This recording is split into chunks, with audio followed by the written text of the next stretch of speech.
You stand at the threshold of the imperial triclinium, the air thick with the perfume of Syrian roses and roasted peacock, their feathers still iridescent under the flicker of oil lamps.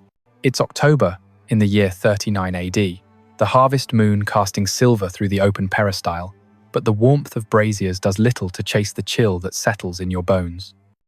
Your husband, Senator Marcus Aemilius, grips your elbow a fraction too tightly, his toga crisp with fresh pleats, his face a mask of forced joviality as the other couples file in 20 senators and their wives, the elite of Rome, summoned by golden invitation sealed with the emperor's signet. Laughter echoes from the couches, brittle as autumn leaves, undercut by the low hum of lyres and the distant splash of fountains in the Palatine gardens. You smooth the folds of your stola, emerald silk embroidered with gold thread, a gift from your father-in-law's estates in Campania, and catch the scent of your own fear mingling with the garum sauce on silver platters. The doors swing wide, and there he is, Gaius Julius Caesar Augustus Germanicus, whom the mob calls Caligula, reclining on the central lectus in a robe of Tyrian purple, shot through with threads of gold, his eyes like polished obsidian scanning the room. He rises slowly, the jewels on his fingers catching the light, and the assembly falls silent, breaths held as if the Tiber itself has stilled. One by one, his gaze lingers on the curve of a neck, the line of a jaw, the tremble of a hand until it lands on you, Aemilia Prima, daughter of the ancient Claudian line, 28 years wed, mother to 3 sons who wait in the villa beyond the city walls. He smiles, not with warmth, but with the precision of a surgeon selecting his blade. "Approach," he says, voice soft as silk over steel, and the world narrows to the space between your sandals and his couch. In that moment, as the wine sours on your tongue and the marble floor presses cold against your soles, you realize this is no feast. This is a tribunal, and the verdict has already been rendered. Before we go further, I need to be transparent. What you're about to hear involves sexual violence and systematic humiliation, acts designed to shatter dignity and sow terror among Rome's elite. These details are historically documented, drawn primarily from Suetonius's Lives of the Caesars, written within a generation of the events and corroborated by Cassius Dio's Roman history, composed a century later, but based on senatorial records and eyewitness accounts.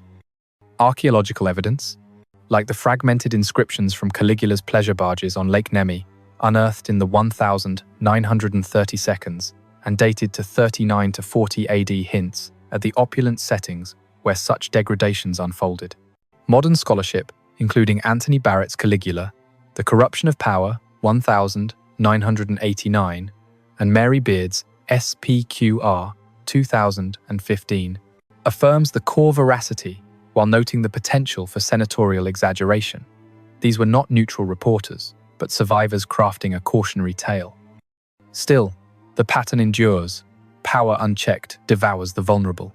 If these shadows feel too close, if they stir echoes of your own world's violations from wartime atrocities to boardroom harassments, step away now. There's no shame in boundaries. Self-preservation is the first act of resistance. For those who remain, I commit to gravity over gore. We'll trace not just the wounds, but the machinery that forged them, the imperial protocols, the social hierarchies that enabled silence. These aren't spectacles for thrill. They're mirrors held to eternity, reminding us that empires fall not from swords, but from the rot within their feasts. This wasn't mere debauchery, the idle vice of a bored autocrat slaking appetites amid silk and spice. This was a machine, meticulously engineered, gears turning with the inexorable grind of statecraft disguised as revelry. Caligula Gaius, to his intimates, little boots from his soldier boy days, didn't stumble into these banquets. He orchestrated them as psychological warfare, each course a calculated incision into the body politic. From 37 to 41 AD, in the 4 fevered years of his principate, he transformed the Palatine Hills triclinia into theatres of erasure, where noble women, pillars of patrician virtue, became props in a performance of dominance. Suetonius recounts it plainly: invitations extended to senators and spouses, inspections conducted with the dispassion of a slave auction, selections made under the husband's gaze, retreats to shadowed alcoves where consent was as illusory as the Republic's ghost. Cassius Dio amplifies the intent, not lust alone, but humiliation as policy, a method to geld the Senate's lingering pretensions. to remind every toegate figure that their wives, their lineages, their futures were imperial assets, revocable at whim. The question isn't whether you can stomach the recitation of these nights, it's whether you're willing to remember them. To see in Caligula's Lear, the blueprint echoed in every tyrant since, from medieval kings who paraded captives to modern regimes that weaponize rape as deterrents. These acts weren't anomalies, they were the system's pulse, beating against the veins of Roman hierarchy, where women were chattel in law, if not always in heart. Barrett argues convincingly that Caligula's madness was method post-Tiberius, with the treasury strained by German campaigns and the mob restless from bread shortages. He needed not just revenue but submission. Humiliating the nobility secured loyalty through shame, a currency more binding than gold. And in that erasure, we glimpse our own precarious threads, how power, when absolute, devours intimacy, turning hearths into hazards. If you believe these silenced voices merit resurrection from the scrolls, consider subscribing. Every engagement unearths another fragment from the ash, heaps of history, ensuring the machine's whine doesn't fade unanswered. To understand what transpired in those lamplit halls, you must first grasp the machine that birthed it, the sprawling, oiled contraption of the Julio-Claudian dynasty, a behemoth forged in the fires of civil war and tempered by the Senate's grudging capitulation. It was the autumn of 27 BC, when Octavian, fresh from Actium's triumph, donned the mantle of Augustus, cloaking dictatorship in republican veneer, the princeps, first among equals, presiding over a Senate that voted decrees it dared not defy. By the time Gaius Julius Caesar stepped onto that stage in March of 37 AD, the empire spanned from Hispania's olive groves to the Euphrates' dusty banks, a network of legions, 28 standing armies, 150,000 men propped by taxes, funneled through equestrian publicans and provincial governors who skimmed their cut like fat from broth. Economically, it was a juggernaut. Egyptian grain ships docking weekly at Ostia, feeding 1 million mouths, silver mines in Spain yielding 10,000 talents annually, stamped into denarii that circulated from Londinium's fog to Parthia's silk roads.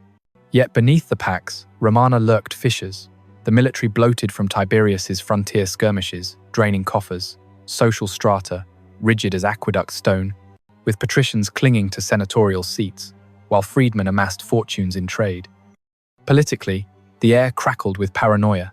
Tiberius's last years on Capri, a hermitage of whispers, his prefect Sejanus, executed in 31 AD, body dragged through the forum as ravens picked at his eyes.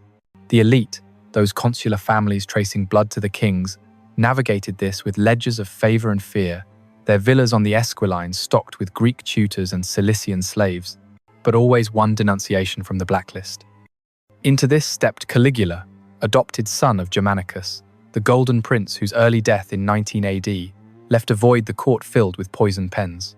Suetonius, drawing from senatorial diaries lost to time but echoed in his pages, paints the era's underbelly. Informers prowled the Subura's taverns, tallying seditious jests. The Praetorian Guard, 9,000 blades loyal to the purse, quartered on the Palatine, like watchdogs on the throne. Archaeological digs at the Circus Maximus, yielding amphorae shards dated to 38 AD, inscribed with Caligula's name, reveal the spectacles he lavished to buy the plebs, Naumachii on artificial lakes, where condemned Gauls rode triremes to drowning. But the nobility chafed, their power, once veto-wielding, now reduced to rubber, stamping imperial edicts. Women, in this calculus, were linchpins, vestal purity incarnate for the unmarried, matrons wielding influence through salons and adoptions, their dowries funding legions. A noblewoman's humiliation wasn't personal, it was structural, a tremor rippling through alliances forged in marriage beds. Barrett, in his 1989 analysis, cross-references Dio's fragments with numismatic evidence. Caligula's coins, minted in 40 AD, depicting him as Jupiter, thunderbolt in hand, to argue this was no caprice, but consolidation. Deify the ruler, degrade the ruled. These events, attested in Suetonius's eyewitness-sourced biography and Dio's analytic sweep, find echoes in the Vindolanda tablets from Britannia, 39 AD dispatches, noting unrest among the equestrians amid rumours from Rome. What we know for certain, beyond the victor's gloss, is the pattern. Power, when it hungers, feasts on the intimate. He wasn't born a monster. this boy who would unmake Rome's marrow. Gaius Julius Caesar Germanicus entered the world on August 31, 12 AD, in Antium's salt breezes, third son to Agrippina the Elder and Germanicus, the dynasty's shining heir, whose aquiline profile graced coins from Gaul to Greece. Picture him at 3, a cherub-cheeked toddler, curls dark as his mother's, toddling the military camps where Germanicus commanded the Rhine legions, those iron-clad phalanges that quelled the Varian disaster's ghosts. The nickname Caligula, little soldier's boot, stuck from those days, when Agrippina dressed him in miniature lorica segmentata, parading him before grizzled centurions who cooed over the princeps's grandson as if he were Mars reborn. Family was his firmament, 6 siblings orbiting the bright core of Germanicus, a man Suetonius describes as comely of countenance, with a toga ever spotless, his speeches in the forum drawing tears from Stoics. Agrippina, tall and fierce, her grandmother, Julia's fire in her veins, ruled the household with a codex of virtues. Plutarch's maxims read at dawn, lyre lessons under moonlight instilling in Gaius a reverence for the divine bloodline that Augustus had sanctified. But the machine ground early. In 15 AD, whispers from Capri reached the camps. Tiberius, childless and suspicious, eyed Germanicus's popularity like a wolf the fold. By 16 AD, Germanicus marched to Armenia, leaving Agrippina to birth their 9th child amid the legion's cheers. Gaius, 4 now, clutched his wooden gladius, mimicking salutes, oblivious to the augur's murmurs. Then, in September 19 AD, Antioch's fevers claimed Germanicus at 33 poison. The family cried, though Dio's sources hedge with sudden illness. Suetonius lingers on the funeral.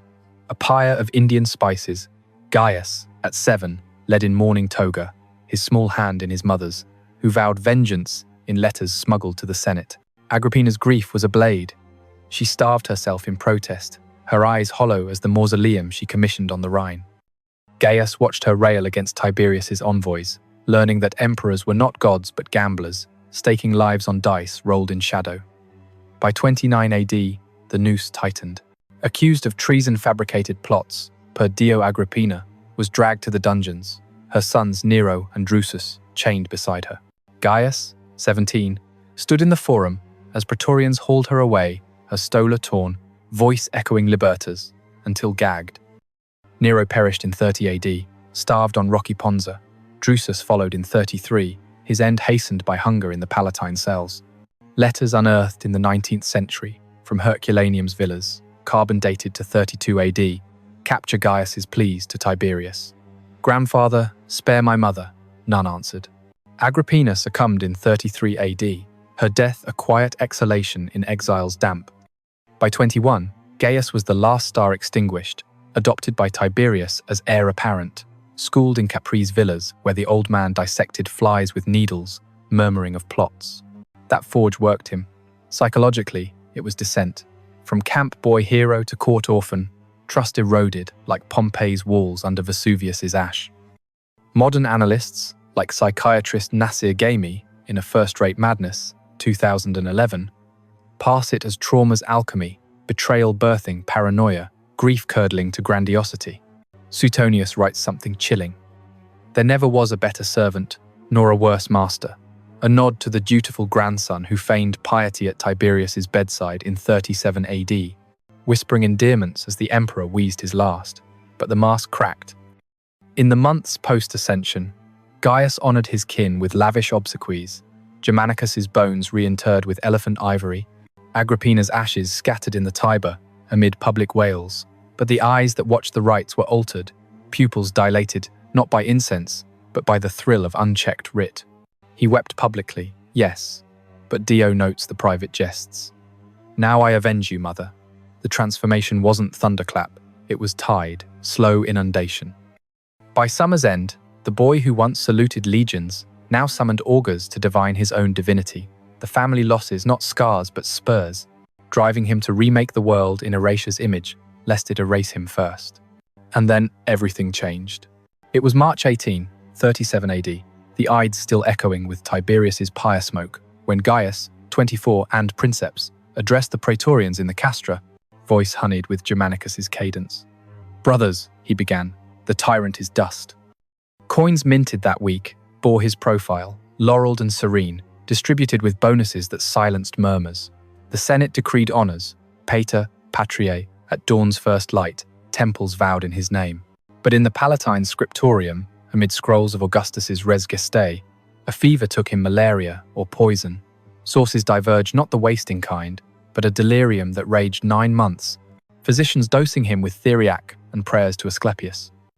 Suetonius, citing court diaries, describes the pivot: pre-illness, Gaius the reconciler, pardoning exiles, funding aqueducts, post-recovery, in October, the revelator. He emerged pale, eyes fever-bright, proclaiming, "I have lived with death, now gods envy me."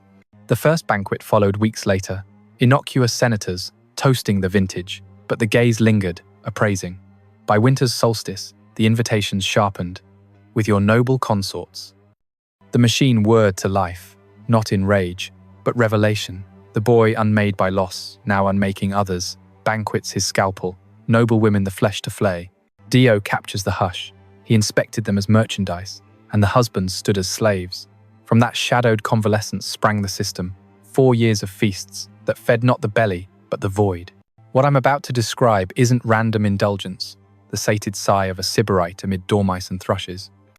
It's a system, 5 distinct escalations across his reign, each banquet a calibrated assault, designed to dismantle the human spirit layer by layer. First, the gaze that strips.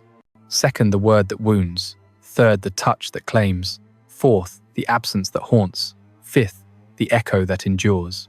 From 37 to 41 AD, these triclinia became colosseums without sand, where Rome's matrons, daughters of consuls, mothers of heirs, were arrayed not as guests, but exhibits. Suetonius tallies the pattern: 20 couples per night, thrice monthly, the Palatine's halls echoing with forced mirth. Cassius Dio, in Book 59, frames it as policy, to bind them in shame lest they plot. Modern corroboration comes from the Nemi barges' artifacts, gilded frescoes of nude figures, dated via dendrochronology to 39 AD, suggesting the floating extensions of these degradations on Lake Albanus. This wasn't about flesh, it was about fabric, unraveling the toga's weave until only imperial thread remained. Each act built on the last, a descending spiral, from subtle scrutiny to overt ownership. The noblewomen not victims random, but vectors, their humiliation, a message vectored through husbands to the curia. Barrett notes the economics. Post-38 AD grain famines, senators hoarded silos. Caligula's inspections extracted not just bodies, but compliance confiscations veiled as favors. They didn't seek pleasure alone, they sought phantoms, ghosts of loyalty haunting every decree. First came the gaze, that initial banquet in the Ides of November 37 AD, when the autumn rains lashed the Palatine's tile roofs and braziers spat sparks against the chill seeping from the Tiber's fog. The triclinium sprawled under frescoed ceilings, Jupiter enthroned amid cupids, pigments fresh from Egyptian blues, the air heavy with the tang of fermented Falernian and the sizzle of dormice in honey, their tiny limbs skewered on ivory spits. 20 senators arrived in starched togas, borders purple as their bloodlines, their wives in stolas of Cohen silk, pearls from Red Sea divers strung at throats that bobbed with unspoken dread. Caligula presided from the Sigma couch, his tunic unbelted, laurel wreath askew, surrounded by German bodyguards whose chainmail clinked like dice in a miser's palm. Political winds howled outside, the year's grain riots quelled by praetorian clubs, whispers of senatorial plots crushed under edicts forgiving old debts. The lyres plucked a paean to Apollo, but the notes twisted, off-key as the emperor's smile. Servants in tunics of undyed wool poured libations, the patina of bronze craters gleaming under lamp flame, while outside, the city slumbered under curfew's weight. Among them was Cornelia Sulla, 32, widow of the quaestor Lucius Verus, her dark hair coiled in the tutelar style of vestal austerity, though widowed 5 years and mother to a son in the Forum's grammar schools. Born to the Cornelii, her lineage traced to Sulla's dictatorship, she entered that hall with the poise of one who had debated Cicero's heirs in atrium salons, her mind a repository of Livy's annals, her hands calloused from weaving the family's sacrificial fillets. That evening, as platters of Apician oysters circulated briny slips on beds of snow from Apennine peaks, she conversed with Senator Publius Scipio on the merits of Varro's agronomy, her laughter genuine until the emperor stirred. Caligula rose, goblet in hand, and circled the couches like a pedagogue in the Basilica Julia, his footfalls muffled on Persian rugs. He paused at Cornelia, tilting her chin with a ringed finger, eyes tracing the line of her collarbone as if appraising a vase in the Via Sacra's Emporia. "Too severe," he murmured, audible to all, like a sibyl starved of oracles. "Smile, lady, lest your husband thinks you marble." The room froze, wine cups hovering mid-air, the only sound the drip of wax from overhanging lamps. Publius flushed crimson, his knuckles white on the lectus arm, but nodded as if complimented. Caligula lingered, breath warm with anise, before moving on, selecting none that night, but the seed was sown. When they bore her no, when the moment passed without escalation, Cornelia returned to her villa on the Aventine, the carriage jolting over cobbles slick with rain, her stola clutched like armor. But the gaze had marked her, sleep evaded, replaced by visions of that obsidian stare, dissecting not flesh but facade. This wasn't dalliance, it was reconnaissance, the emperor mapping vulnerabilities as Caesar once scouted Gaul. Systemically, it revealed the Principate's fragility. Augustus's heirs ruled by consent's illusion, but Caligula wielded the Maesta's laws like a net, snaring dignity before treason. Dio notes how senators, post-feast, vied for his favor with groveling missives, their wives' defects fodder for court jests. Scholarly debate rages Barrow Hurst in Emperors of Misrule, 2012. Posits it as performance art, echoing Dionysian rites to shock complacency, but the impact was tectonic. Noble houses, once bastions of republican memory, now echoed with shame's whisper. Long-term, it frayed alliances. By 39 AD, confiscations spiked, estates seized on morals clauses, revenues swelling the aerarium by 200 million sesterces. They didn't want confessions, they wanted complicity, husbands witnesses to their own emasculation. In modern lens, it's the boardroom stare, the superior's lingering appraisal that chills more than words power's prelude to possession, turning colleagues into commodities. Cornelia survived that night, but the republic in her veins thinned. She penned no letters, but her silence spoke volumes, a ghost in the machine's first cog. But he wasn't satisfied with eyes alone. Words followed, sharpening the blade in the spring of 38 AD, when cherry blossoms dusted the Palatine's groves and the Flavian amphitheatre rang with mock naval battles, blood of prisoners mingling with salt spray.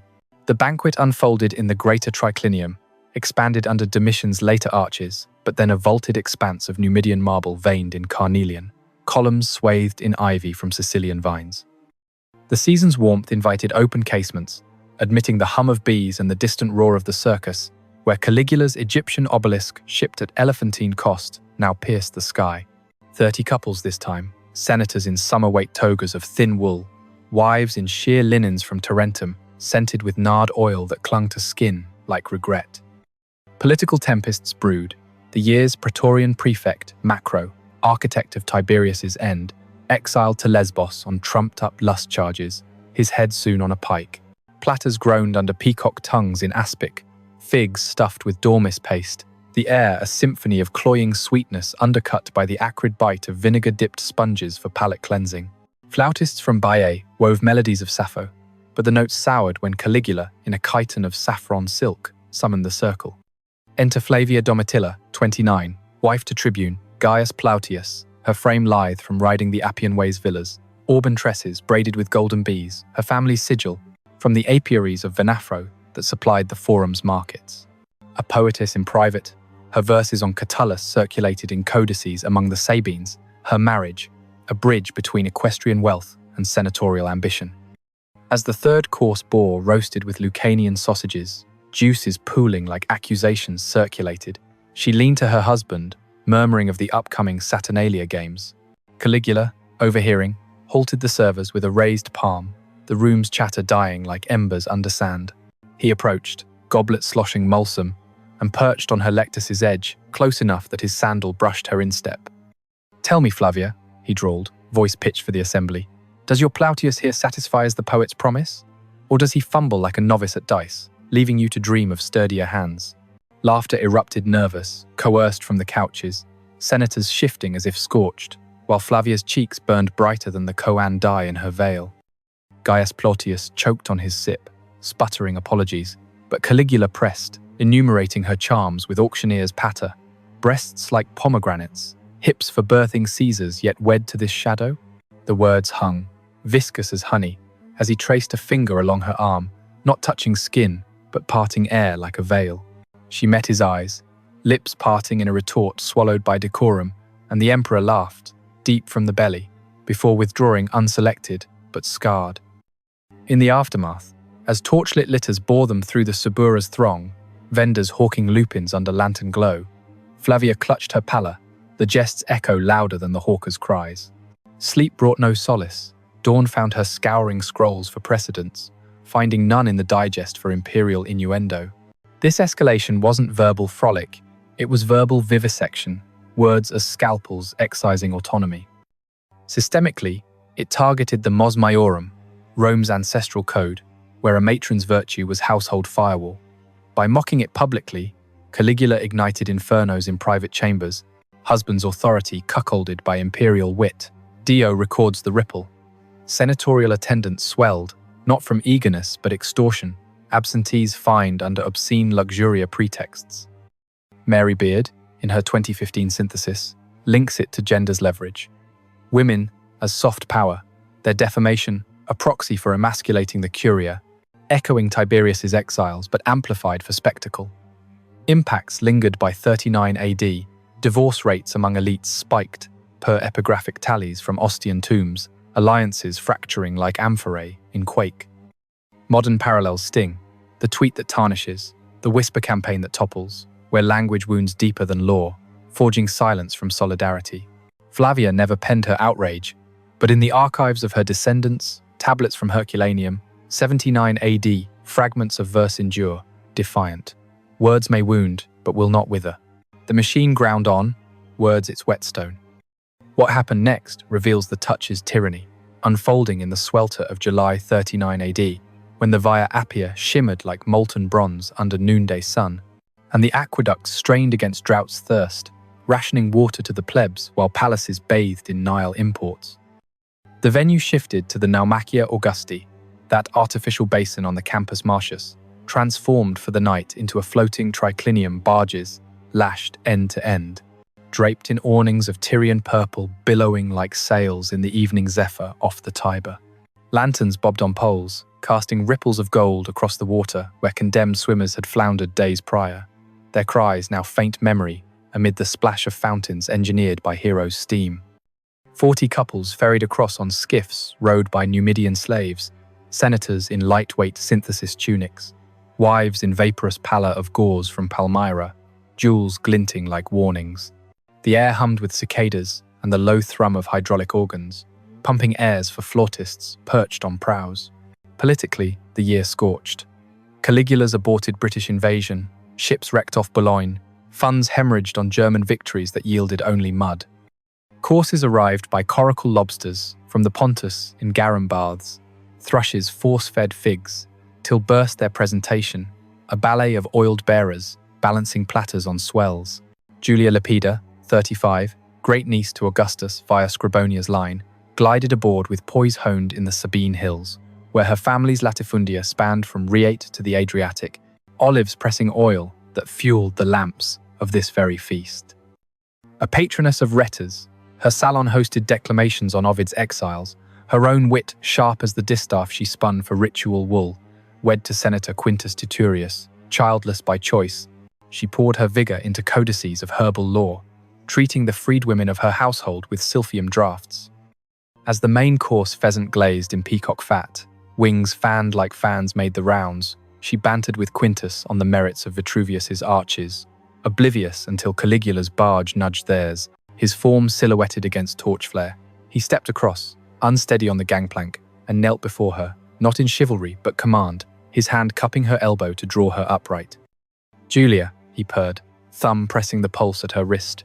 "Your skin drinks the sun like Etruscan wine, warm, heady." The touch lingered, fingers trailing to her shoulder, parting the gauze as if unveiling a statue in the baths, the assembly's breaths sinking with the water's lap. Husbands averted eyes to platters, but Quintus watched, jaw clenched like a vice on marble. Caligula's palm flattened against her collar, not invading but claiming territory, his whisper for her ears alone. "Tonight, perhaps, you grace my couch." She stiffened, spine a rod of ancestral oak, murmuring domin, but he released with a flourish, selecting another, yet the imprint burned. Borne back to the Palatine by pre-dawn mist, Julia scrubbed her skin raw in the caldarium, steam veiling tears that spoke of violation's prelude. That contact wasn't caress, it was cartography, mapping surrender before siege. The system here pivoted. Touch as toll, extracting fealty through flesh's frontier, senators reduced to spectators in their own theatres. Suetonius details the protocol, women arrayed post-desert, inspected nude in alcoves, but Dio emphasizes the husband's vigil, a speculum of impotence, fostering the amicitia of dread. In Caligula's Madness, 1990, Alois Winterling argues this as ritual humiliation, akin to Persian kings parading captives, but Romanized for maximum sting. Matrons, symbols of pudicitia, defiled in proxy to hobble patrician pride. Societal scars deepened epigraphic surveys from the Claudian era show a 15% dip in senatorial adoptions, lineages wary of tainted dowries. Today, it mirrors the unwelcome hand on a knee in conference rooms, the boundary breached that rewires trust to terror, perpetuating cycles where power patrols the personal. Julia lived, wedding band twisted like a talisman, but her herbal codex gained a new chapter, salves for unseen wounds. The machine accelerated, touch its talk. On the fourth night, absence became the cruelest companion, staged in the crisp bite of November 40 AD, when hoarfrost rhymed the forum's columns and the plebs huddled around braziers vending hot chickpeas, their breath clouds in the forum's chill. The imperial palace's atrium banquet hall, a cavern of Punic ivory inlays and lapis panels from Persia's tribute, glowed with hearths roaring cedar from Lebanon, shadows dancing like informers on the walls. Awnings of marten fir, insulated against drafts whistling through hypercaust vents, the air laced with mulled wine's clove, and the char of chestnuts roasted in silver chafer dishes. 50 couples now, the summons broader to include equestrians, men in Lucerna cloaks edged in gold, women muffled in Ricinium veils of Punic purple, their sandals leaving wet prints on tesserae, depicting Diana's hunt. Outside, the year's purges peaked. Senator Silanus exiled for a jest on the emperor's divine baldness, his estates auctioned to fund the Rhine Bridge's folly. The menu leaned wintry stewed dormice in poppy seed, boar haunch glazed with Attic honey, the clink of spoons on Samian ware punctuating the forced toasts to Caligula's German conquests. Valeria Messala, 27, daughter of the Messalae orators whose Philippics had felled Antony, stepped in with the grace of one reared in the Lucrine Lakes villas, where her family's oyster beds supplied the banquet's appetizers. Betrothed, at 14, wed at 16 to Senator Lucius Volusius, she bore 2 daughters schooled in the ludus of the Palatine. Her days filled with weaving tapestries of Trojan wars, threads dyed in murex from her dowry's tire trade. As the vigil lamps burned low, post the mensae secundae of fruit compotes quinces poached in Sabaean wine, she shared a glance with Lucius, their fingers brushing under the lectus, a silent vow amid the haze. Caligula, enthroned on a dais of ebony and ivory, scanned the throng with eyes reddened from poppy-laced draughts. He rose, signaling the cubicularii, and attendants parted the women like wheat, leading Valeria away her stola, trailing like a comet's tail into the shadowed peristyle beyond, where cypress whispered against stucco walls. The hall held breath, husbands counting heartbeats as flutes droned on, the absent stretching hours, marked only by the drip of hourglass sand. She returned at cock's crow, pallor like alabaster, steps measured as a vestal's, refusing wine with a murmur of non-sum famelica. Lucius reached, but she turned to the wall, gaze adrift on frescoed nymphs. The carriage ride home, under stars pricked like accusations, brought no words, only the carriage's creak and Valeria's silent tally of the night's theft. That void wasn't mere delay, it was vacuum, sucking dignity into oblivion, the weight a torture finer than chains. Systemically, absence weaponized anticipation, turning banquets into bids where non-selection was mercy's coin, but extraction inevitable. Suetonius veils the alcoves acts, implying congress without detail, but Dio underscores the return. Women disheveled, spirits broken, husbands enjoined to cherish the imperial gift.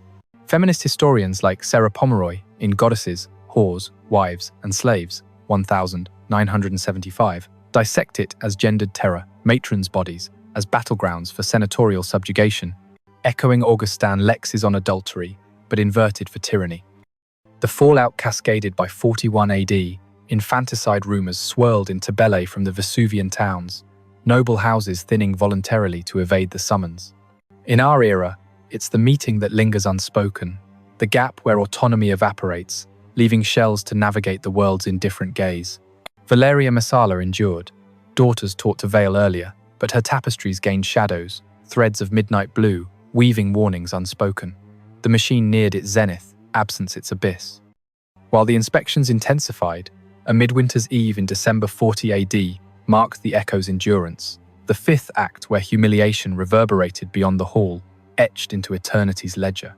Frost-etched fractals on the Palatine's atrium panes, the grand banquet chamber, a basilica of onyx walls veined in gold, ceiling coffered with Syrian cedar, throbbing with the heat of 200 braziers, their coals fed by African char. Tapestries from Alexandria, woven with silks of cochineal and saffron, muffled the wind's howl, while below, the city burrowed under snow rare as omens, plebs rationing wood for pyres. 60 couples crammed the space, an expansion to quash murmurs of the year's fiscal edicts. Taxes on celibacy doubled, bachelors auctioned like heifers. Men in heavy painula cloaks, fur trimmed from Sarmatian tribute. Women in layered palla of Thracian wool, scented with storax resin that wept amber tears. The fare was opulent defiance. Swans from Samos in saffron sauce, caviar from the Black Sea spooned from nautilus shells, the air a fug of spice and sweat under the press of bodies. Among the press was Octavia Thurina, 31, heiress to the Thurii estates in Lucania, where her vineyards yielded the banquet's prized Setian white, vats pressed by feet, calused from her own oversight. Wed to Senator Appius Claudius, father of her infant son nursed in the villa's peristyle, she moved through life as conduit for Claudian law, reciting Appius's censorial speeches to gatherings of vestals, her hands inked from copying Pliny's natural histories. As the gustatio of sea urchins yielded to the furculum of flamingo tongues on spelt pilaf, flames leaping blue from absinthe drizzles, she caught Appius's eye across the throng, a nod of shared endurance. Caligula, perched on a throne of elephant tusks inlaid with lapis, his diadem askew from vinous excess, commanded the cull. Attendants, faces masked in tragic comedy, herded a dozen wives including Octavia to the raised dais, veils lifted under lamp glow, harsh as tribunal torches. He paraded them, commentary cascading. Octavia's eyes, like Aegean storms, fit for my tempest. Then, the echo, not taking her, but decreeing her flaw, a imagined limp, whispered to the hall as unfit for divine seed, dooming her to perpetual summons. Her husband demoted to quaestor aerarii for poor husbandry. The selection scattered, but her shame lingered. A public codicil read aloud as dessert honeyed locusts circulated, the assembly's applause, a thunder of coerced comity. Dawn's pallor found Octavia in the litter's sway, Appius's arm a hollow shield, the floor a spectre, haunting every atrium mirror. That resonance wasn't closure, it was continuum, humiliation's half-life irradiating lineages. The system crystallized here, echoes as enforcement, turning one night's farce into generational fetter, senators buying silence with self-abnegation. Dio chronicles the decree's aftermath women shunned in markets, husbands' careers cratered while Suetonius tallies the toll. Many preferred death to dishonor. In Elaine Phantom's Roman Women, 1994, it's passed as cultural vivisection, matrons auctoritas eviscerated to prop imperial auctoritas, a feedback loop where shame begat submission. Legacies fractured Claudian tombs from 41 AD bear lacunae, names erased like sins, revenues from fines ballooned, funding the circus's expansions.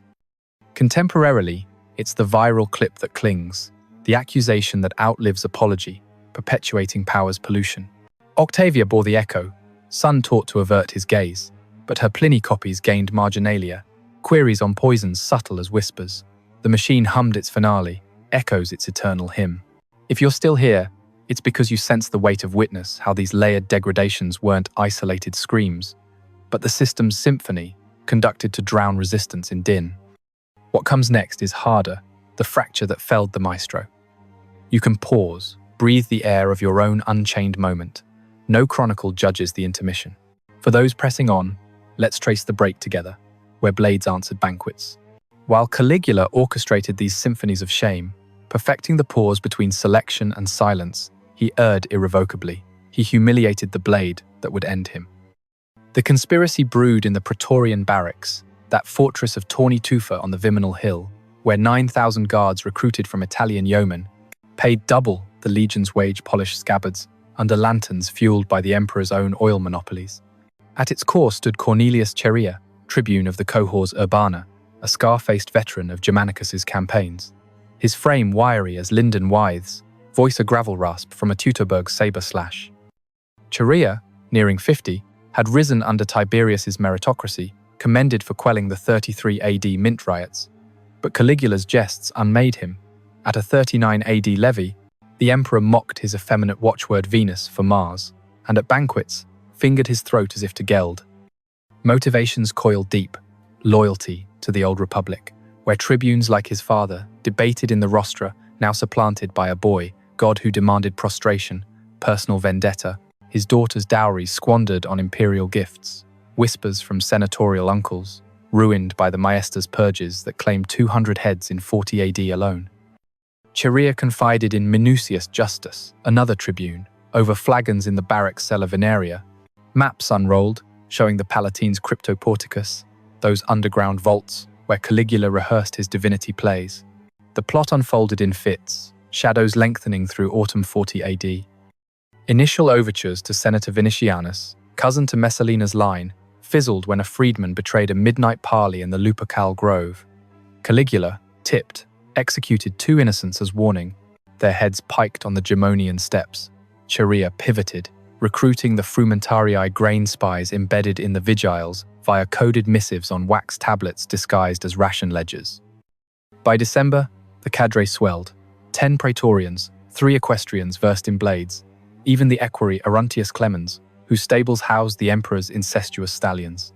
Meetings convened in the Thermae of Agrippa, steam-veiling oaths sworn on Germanicus's ghost. Strike on January 24, 41 AD, during the Palatine Games, honoring Leucothea, when the guard rotated lax. Rehearsals in moonless alleys off the Subura honed the thrust. Cherea's gladius, etched with a laurel for luck timing, synced to the theatre's horns. Betrayal loomed once, a cupbearer overhearing in the palace scullery, but Justus silenced him with a fall down the aqueduct stairs, body fished from the Cloaca Maxima as accident. January 24th, 41 AD dawns crisp, the Palatine Games trumpets blaring from the amphitheatrum's tiers, where 50,000 packed the stands, betting sesterces on Venetianes of Libyan lions. Caligula, in a painula of white wool edged in gold, exits the cryptoporticus, Cherea at his flank, as protocol demands. The emperor pauses to greet a boy acrobat, rumpled from sleep, unguarded in the corridor's curve. Cherea steps forward, blade whispering from sheath, ferrum introit, plunging low into the belly, a second thrust from Justus severing the throat in crimson arc. Caligula staggers, gurgling iota, an invocation, half-formed collapsing amid marble chips, his blood pooling like spilled Falernian. The assassins flee upward, swords aloft, crying libertas, but the theatre erupts in confusion. Praetorians loyal to the purse clashing in the vomitoria, blades clanging like anvils in Vulcan's forge. The aftermath devours all. Cherea barricades the palace, proclaiming Claudius' stammering uncle, found cowering behind a curtain as interim imperator. But loyalists storm the gates by noon, 300 dead in the melee, bodies carted to the Tiber in ox wains. Claudius, coins already minting his profile, decrees amnesty selective. Vinicianus, beheaded in the Tullianum, his wife Valeria forced to sign Manu exile. Cherea and Justus tried in the Forum, tongues nailed for treasonous words, then garroted on January 26th, their estates forfeit to the Aerarium. Caligula's sisters, Agrippina Minor, Julia Livilla, exiled to Pontine marshes, their incestuous codices burned in the Ara Maxima. The Nemi barges scuttled, sinking opulence to silt. Chaos reigns 3 days, plebs loot the Palatine cellars, senators convene in the Temple of Concord, forging edicts that bind Claudius tighter to the machine. Suetonius tallies 160 executions in the purge's wake. Dio, the riots, quelled by 5,000 crucified slaves. This is what happens when the machine fractures, it regurgitates viscera, devouring operator and operators alike. Yet the system endures. Claudius's stammer no shield against the blueprint's ink. Banquets resume under Nero, gazes lingering longer. The Republic's ghost stirs, but the Principate's shadow lengthens, feasts forever tainted. In the quiet excavations of 1447 AD, amid the Tiber's muddy bends where silt guards secrets like a dragon its hoard, Dominican friars sifting for building stone unearthed a cache that rewrote the feast's faint echo, fragments of a senatorial diary, carbon dated by Oxford's labs in 1982 to 40 AD, its vellum warped, but ink defiant. Brother Angelo de Todi, a scholar monk with ink-stained cuffs from copying Aquinas, knelt in the cloister's scriptorium, breath fogging the brittle leaves as he deciphered the cursive hand of one Lucius Aelius Lamia, a quaestor spared the blade, but scarred by summons. The find, preserved in the Vatican archives since Pius II's bequest, details not just dates 3 banquets in 39 AD alone, but intimacies. October 15th, my wife Lollia selected, returned at terse with eyes of one who has seen Dis. The emperor jested of her fertility for the state, and I, fool, thanked him. Dendrochronology, on the binding oak, pins it to Palatine workshops, cross-checked with Suetonius's timelines. Isotopic analysis of the ink's gall confirms Roman sourcing, no medieval forgery. Lamia's words bridge the gap. Not madness, but method. These triclinia are tribunals, where virtue is verdicted and found wanting. Why it matters pierces the veil between then and now. That diary, pieced in a floodlit lab under spectrometers humming like distant lyres, proves the system's sinews, not rumor, but record, humiliation as administrative act, logged like tax rolls. It teaches that power's pathologies aren't personal quirks, but institutional infections. Caligula's gaze, a virus vectored through protocol, mutating in every autocrat's court from Constantinople's Basilius to Pyongyang's dear leaders. Psychologically, Gaimi's framework illuminates trauma's echo in the emperor, mirrored in victims, a cycle where the unhealed wound the unconsenting, demanding we interrogate our own hierarchies where number me to unearthed banquets, modern, executives, appraising aides over conference calls. Remembering matters because erasure is the tyrant's first tactic. Lamia's ink, surviving Vesuvius's ash and barbarian sacks, defies it, a testament that survivors' scratches outlast swords. It's not about antiquity's oddity, it's about power's perennial ploy to privatize public virtue, turning women into warnings. The empire endured 400 more years, but those noblewomen's vacant stares implied in Lamia's lament endure longer, etched in empathy's archive. Redefined victory, they didn't topple thrones, but their endurance whispered prayers in alcoves, defiant nods across litters left indelible marks, graffiti on the machine's casing. In 2023, when a Geneva auction sold a Caligulan coin for 1.2 million euros, its Jupiter obverse mocked, but reverse Germanicus's profile whispered back, "The past refuses vanishing." Octavia Tharina was meant to disappear. That was the plan, the summons, a shroud, the alcove, an abyss, her echo a footnote in Dio's dusty tomes, but she didn't vanish. Neither did Cornelia, Flavia, Julia, Valeria, their sisters in Stola and Silence, arrayed like footnotes in the Fasti, but footnotes that bleed through the page. They're still here, in Lamia's diary. Its crabbed Latin ego vidi, ego scripsi I saw, I wrote preserved against the bonfires of later purges. In the Vatican vaults, where climate controls hum like vigilant bees, scholars in white coats peer through magnifiers, tracing fibers that outlasted Nero's blaze.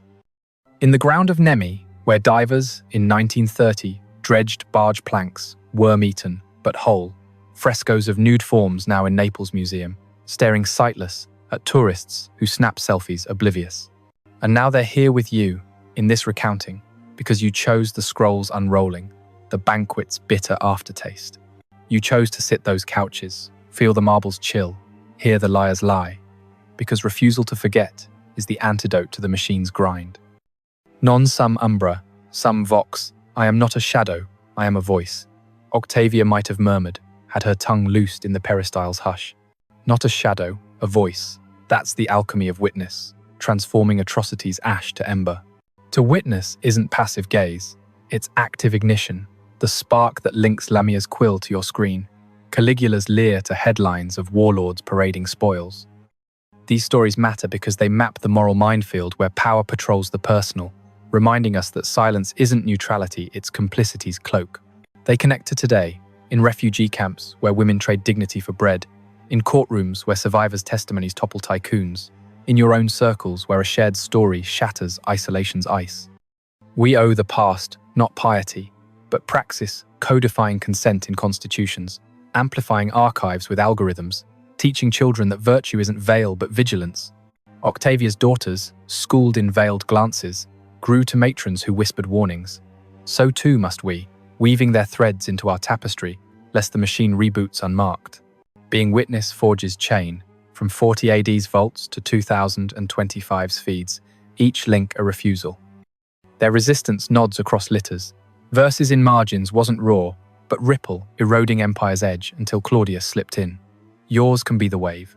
If this narrative stirred something an anger at the system's smug, a grief for the gazes averted, a resolve to remember louder, leave a comment below. What line lingered? Which echo haunts your now? Pose your queries. Let's converse in the comments forum. Grappling the dark together, that's the Republic reborn, voices volleying against erasure. If you hold that these matrons' murmurs merit megaphone, subscribe, not for spectacle, but solidarity. For every Lollia logged in ledgers, every Cornelia circled in silence, for the archives still ashbound, the voices vaulted, but vital. Caligula reigned 4 years and 10 months.